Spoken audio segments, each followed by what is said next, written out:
How do you talk to your children about divorce? That's one of the most challenging issues parents face when they are facing divorce. My guest here today is Amy Tyson. She is the mother of three daughters, and she's also a teacher by profession. When she was encountering her own divorce, she realized that there needed to be a better way to facilitate the conversation with children that was healthy and focused on the child. And that is why she wrote a book called One Princess, Two Castles. And Amy is here today to talk with us about the importance of the messages that we send our children when facing divorce. Amy, thank you so much for taking time to be here. Thank you for having me. So I'm really excited. Your book is just darling. It is a really, really sweet book and a sweet way of talking about divorce. What led you to write this book? Well, so I'm one of those individuals. I have actually been divorced twice.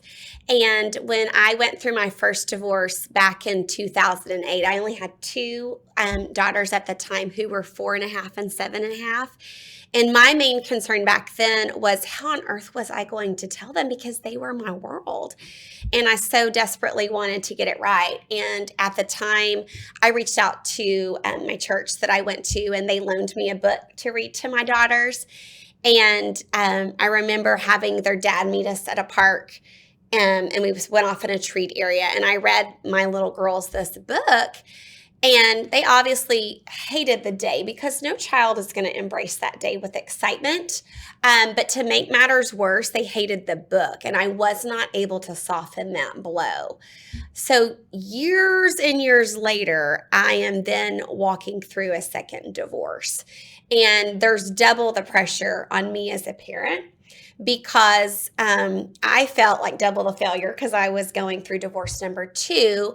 And now I had to look another little girl in the eyes, because I now had a third daughter who at that point was 5, and tell her that her father and I are going to be getting a divorce.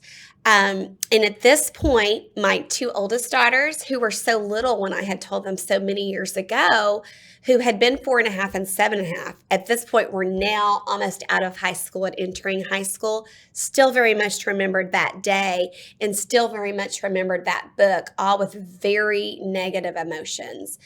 And so I remember thinking to myself, if a book has that much impact on a child on such a very important day, boy, I've got to get it right. So at that point, I reached out to the counselor at my youngest daughter's school, asking if she could recommend a resource, because I knew I had to get it right this time, and I wanted to soften the blow, right? And she did not have a resource in her office, but recommended one to me on Amazon. And it came in, and I just remember sitting home alone in my apartment and sitting in front of my nightstand, just staring at the cover of this book and just being put off is the only way I know how to describe it. And I thought, no, it's been recommended to me. And so I thumbed through the beginning of the book, reading it, and I just shut it, because I knew in my heart this was not the way to go about it. Or at least at that point, not the way I wanted to facilitate that conversation with my little girl. And so at some point soon thereafter, I sat down and wrote what so many family law firms and therapists are now carrying in their firms, which is One Princess, Two Castles. And what is the core of this? Is what I love about your book is the core of the message. So what is the core of the message that you All right. share? So I wanted a way to explain to young children, not necessarily the mechanics of a divorce, but the emotions behind it. I wanted a way to give a child's heart permission to hurt, because we know that no matter what you do, their heart is going to hurt. Their lives are changing. There's a lot of question marks.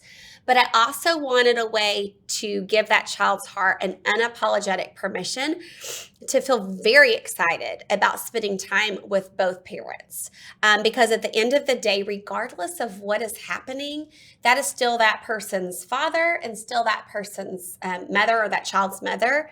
And they don't deserve any of this. They deserve to believe that both parents are their heroes, and they need to feel very secure and excited about spending time with them. And I also wanted to communicate to both child and parent a phrase that would really help them to embrace the different. And in my book, there's a phrase that says, things will be different, but things will be good. Because I am a firm believer that no matter how dark the circumstances, something good can come from that. It is truly a matter of looking for that. And that applies to both parent and child.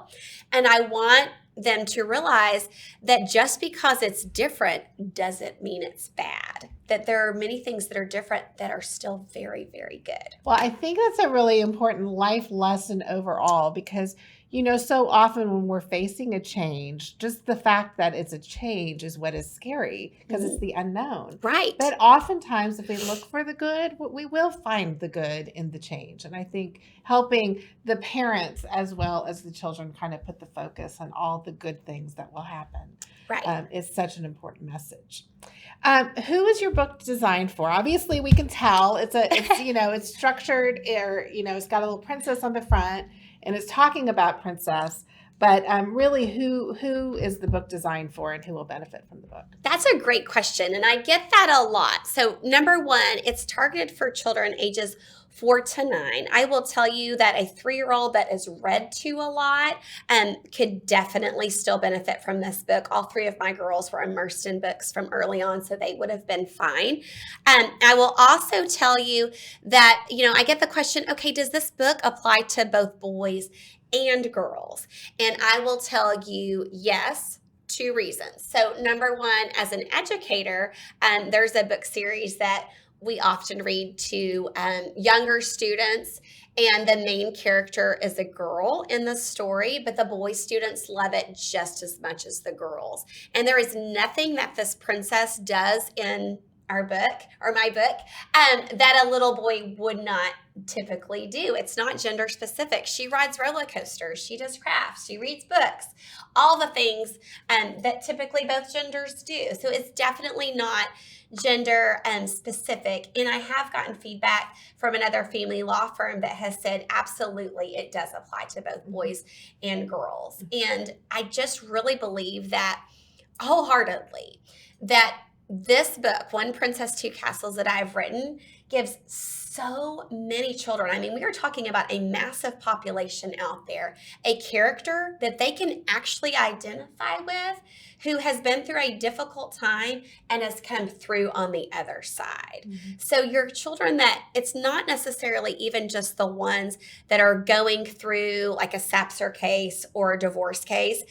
It could be they've gone through it years ago or even a modification because we know even in a modification case, things are changing, whether it's child support, whether it's visitation. But, as parents, our heart oftentimes heals way before the children.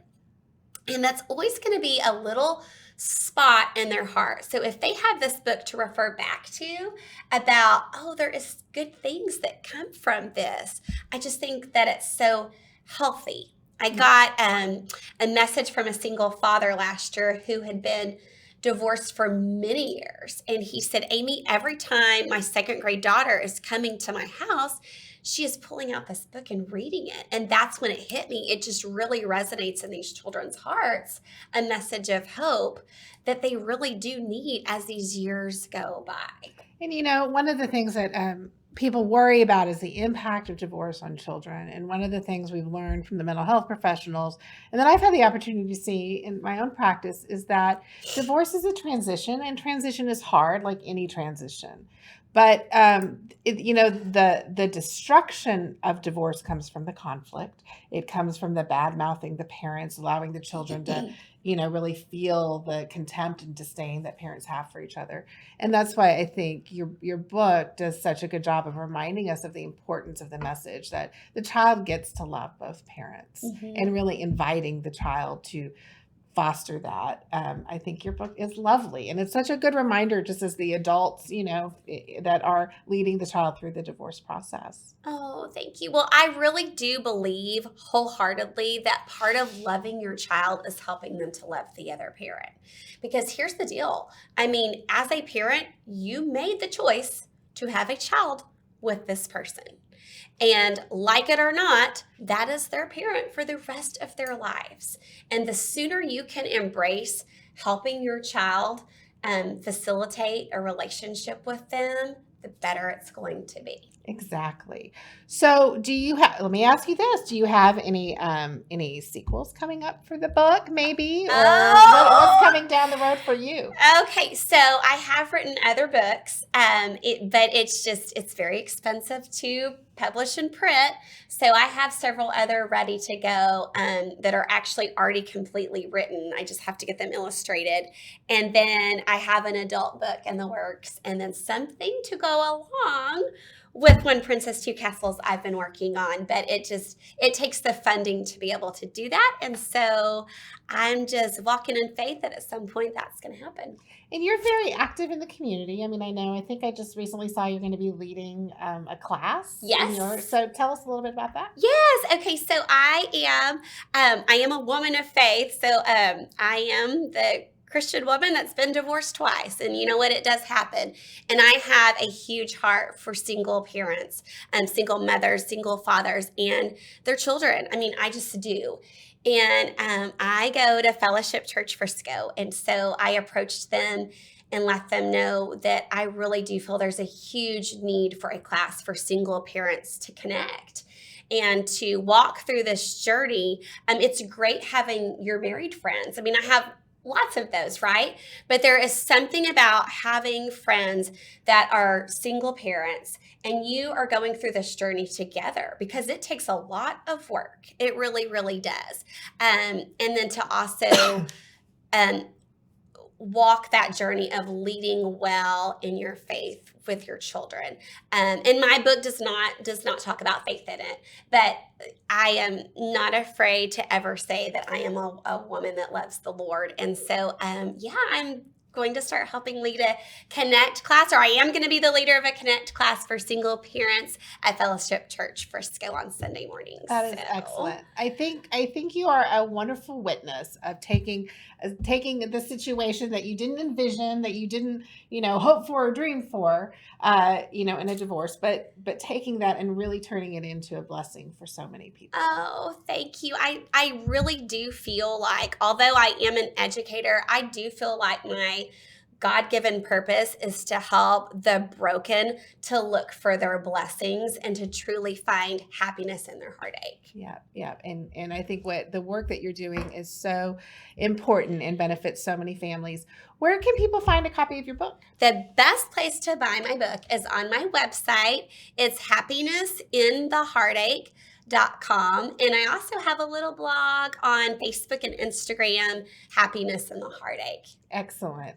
And you also are marketing this with divorce lawyers. So Yes. If somebody is going through a divorce, they should ask their divorce lawyer for a copy of your book. Yes, and you carry my book We in do. your firm, and I'm so thankful that you really loved the message and are handing that out to your clients that need that message. Yeah, it's a great resource. We're going to include a link to your website. Thank you. And people can learn more about you and about your projects and connect with you there. And you're also on social media? Yes, ma'am.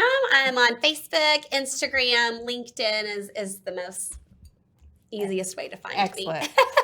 Well, we invite you to connect with Amy. I hope that you will and get a copy of her book, either if it's for your family or for a friend that you have who's facing divorce with young children.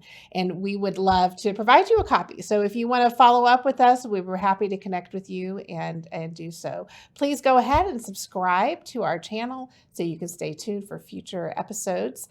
And I hope you'll also follow us on social media. Thank you so much for taking time. And thank you, Amy, for taking time to be here. Thank you for having me.